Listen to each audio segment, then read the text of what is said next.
Et 7 500 € d'amende.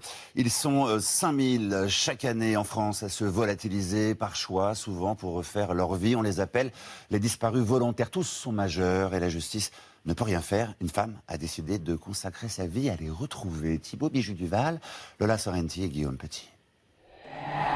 Ils disparaissent sans laisser de traces ni d'adresse. Et pourtant, ils sont quelque part dehors. Des disparus volontaires partis sans un mot, sans explication, laissant leurs proches dans l'incompréhension, avec des questions et parfois une seule obsession.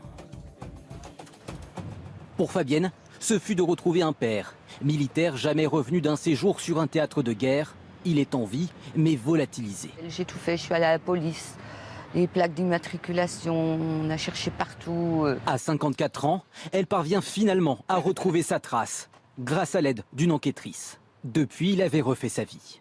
Elle m'appelle et elle me dit « ça y est, je l'ai retrouvé, c'est sûr, c'est lui ». C'était l'aboutissement de ma vie, quoi. L'enquêtrice, c'est elle. Une journaliste de profession passionnée depuis 25 ans par les disparitions inexpliquées et les histoires de famille. Des enquêtes de très longue haleine.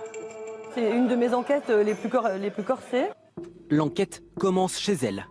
Sur son site internet, plus de 6 000 avis de recherche publiés par des internautes, certains faisant appel à elle.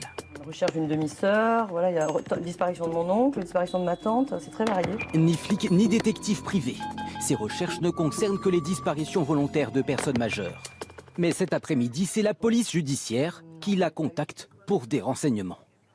Mais je vous donne les éléments que j'ai. C'est une enquête de terrain, ça va être une enquête de voisinage, ça va être beaucoup de recherches dans les archives. 5000 personnes se volatilisent sans explication chaque année.